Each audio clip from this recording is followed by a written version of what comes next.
Y le damos la bienvenida a Alberto Beñé, colaborador de ADN 40. El día de hoy vamos a platicar sobre el anuncio que dio Claudia Sheinbaum, la presidenta electa, sobre la integración de la Guardia Nacional a la Sedena y lo que eso puede implicar en su estrategia de seguridad.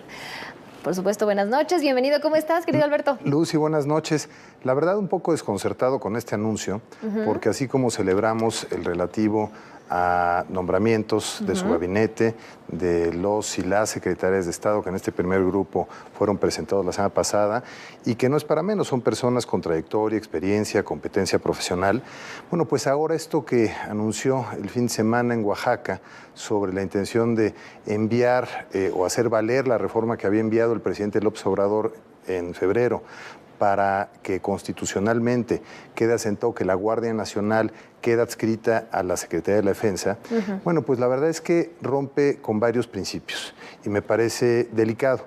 En primer lugar, si la Constitución establecía que la función de seguridad pública debe estar bajo el mando civil y en una institución civil, no es por pura ocurrencia, es porque las mejores prácticas internacionales, convenciones internacionales, recomiendan y algunas establecen de manera obligatoria que no intervengan los militares en esas funciones porque no es su papel. Deben ser policías civiles entrenadas para ese propósito. Entonces, la discusión sobre si hay militarización o no me parece hasta ociosa. Es una discusión conceptual, pero lo cierto es que si la Guardia Nacional va a estar dentro de la Secretaría de la Defensa Nacional, conformada principalmente por militares, bueno, pues entonces será una función que hagan militares.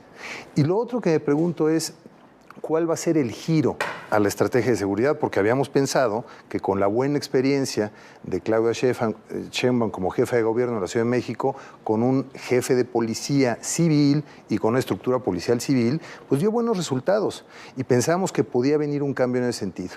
Y con esto dejaría una Secretaría de Seguridad Pública federal sin una estructura de fuerza, sin un mando civil. Entonces sería una secretaría que, dijo la presidenta electa, coordinaría otras instituciones relacionadas con la seguridad, pero que no tendría fuerza de tarea para que esa estrategia se lleve a cabo. Me parece una mala noticia, Lucy. Sí, y sobre todo por esto que tú bien señalabas, ¿no? Una experiencia, al menos como jefa de gobierno, que apuntaba a un fortalecimiento de las fuerzas civiles, sobre todo a nivel local, de la Procuración de Justicia y de Seguridad, algo que urgentemente necesita el país y algo que, por cierto, en cuanto a la Guardia Nacional y estas funciones que bien describes, es completamente anticonstitucional, porque lo que se aprobó originalmente en su creación era precisamente una fuerza del orden de carácter civil. Exactamente, Lucy. Y entonces lo que van a hacer es reformar la Constitución para que en ese nivel jerárquico de nuestras normas se le dé validez a que militares cumplan funciones de seguridad pública. Y lo reitero, no están entrenados para ellos, no es su función.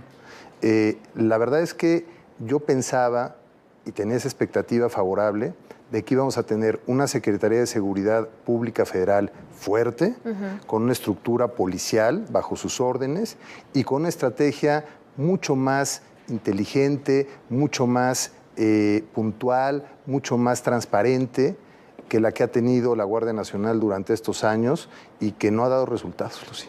Y que, pues sí, sobre todo pues nos lleva a pensar qué lejos ha quedado pues este llamado a la no militarización y, por supuesto, a aquella promesa de regresar a los militares a los cuarteles. A los cuarteles, pues no. Seguirán en las calles y la verdad no haciendo mucho en materia de seguridad porque tienen la orden de contener, de repeler si acaso, pero no de actuar para perseguir a la delincuencia.